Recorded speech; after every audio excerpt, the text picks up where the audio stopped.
Hey everybody, this is Mr. Byer. I hope you all are doing well.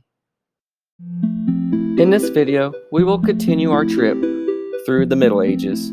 So, let's cover the South Carolina state standards first.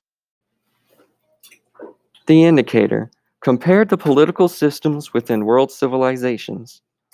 The objectives students should be able to explain the church role and how reformers worked for change in the church. Essential questions. How does religion shape society? Guiding questions. How did the Catholic Church affect the lives of medieval Europeans? The Roman Catholic Church became very important during the Middle Ages, perhaps the most important entity by 1050. Most people in Western Europe at the time became Catholic. Many adherents joined the church for knowledge and duty. Others did so by seeking refuge and aid.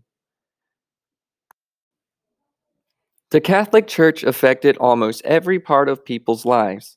On Sundays and holy days, people went to Mass, which is a Catholic worship service. People prayed to the saints to ask for help from God. Mary, the mother of Jesus, was the most honored saint. Beginning in the thousands, a wave of religious feeling swept through Europe. As a result, new groups of priests, monks, and nuns were formed. These were called religious orders. Different orders, such as the Cistercian order, were monasteries in rural Europe. Its members invented new ways of farming that helped grow more crops. They also helped the poor. Francis of Assisi started a new order called the Franciscans. They preached Christianity in towns.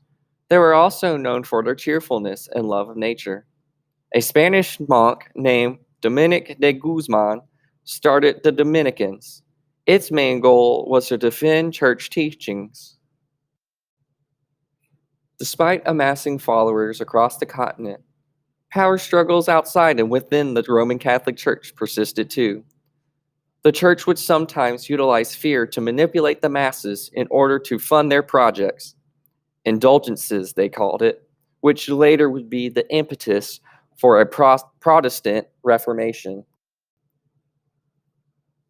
Many church leaders preached demagoguery from the pulpit as well, terrorizing Jewish and Muslim minorities.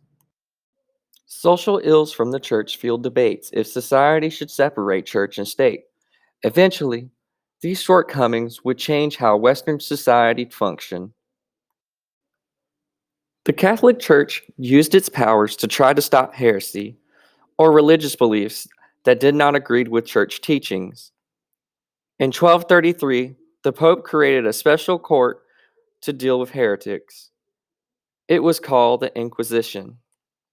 Its job was to question heretics or people who were accused of heresy. People who were found guilty could confess and ask for forgiveness. Those who refused to confess were punished. The church had steps for dealing with heretics. Here is the sequence. 1. They would send friars to teach to heretics. 2. Put heretics on trial in Inquisition courts. 3. Tell convicted heretics to confess. 4. Allow confessed heretics to beg forgiveness and return to the church. 5. Punish heretics who would not confess by casting them out of the church. Punishment could also mean losing property, going to prison, or being executed. Furthermore, disagreements grew between popes and kings over who had greater authority. In 1073, Pope Gregory VII and Holy Roman Emperor Henry IV fought over this issue. Gregory declared that the Pope could only choose bishops. However, the Pope cast Henry out of the Catholic Church. German nobles chose a new king, but Henry took over Rome and replaced the Pope. In 1122, a new Pope and king agreed that only the Pope could choose bishops. However, they decided that only an emperor could give government jobs to bishops. This deal was called the Concordat of Worms. A concordat is an agreement between the Pope and the ruler of a country.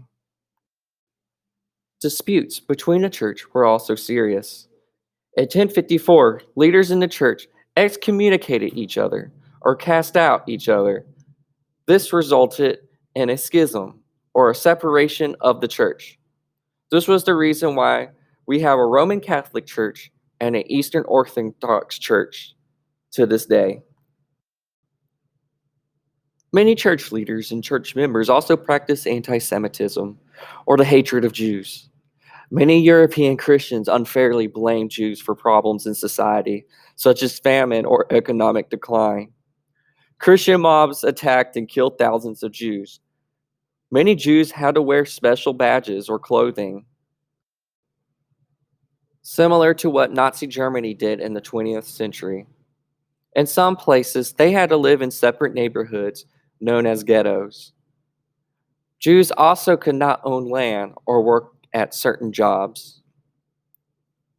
In the 1100s, Western European rulers began driving out their Jewish subjects.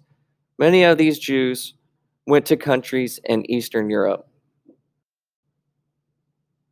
The Middle Ages are typically associated with power struggles and ignorance. Many assume Christians were to blame. However, it was the monks and the theologians that valued education. Let's not discount the progress facilitated by the church just yet. A major misconception about the Middle Ages is that there was a void of intellectualism in Europe. Monks copied ancient works of Romans and Greeks and Christian writings, such as the Christian Bible. They helped save knowledge, reasons why historians can share stories about the Middle Ages. Monks were missionaries and spread Christianity over the next several hundred years. Monastic Christians also provided schools, hospitals, and invented better ways to farm. A new way of thinking called scholasticism changed the study of theology. Aristotle, the ancient Greek philosopher, believed faith was irrational. However, this bothered some Christian thinkers. They wanted to show that faith was reasonable and that their religion wasn't equated to fairy tales. A priest named Thomas Aquinas helped spread the ideas of scholasticism and arguably the father of Christian apologetics. Aquinas wrote about government and the concept of natural law, or laws that come from human nature, but also wrote a summary about theology. Aquinas claimed that natural law gave people certain rights that the government should not take away, just like the founding fathers of the United States believed. Aquinas' five ways: first mover, causation, contingency, degree, and addend made cosmological arguments for divine existence. Each begins with a general truth about natural phenomena and proceeds to the existence of an ultimate creative source of the universe. In each case, Aquinas identified this source with God. For example, he claimed that the universe couldn't have been created without some causation. Based on the laws of cause and effect, it required a great force to make this happen. An ontological argument would say if God is possible in one realm, then God exists in all realities. Despite Thomas Aquinas' religious background, he would be revered by intellectuals across many faiths.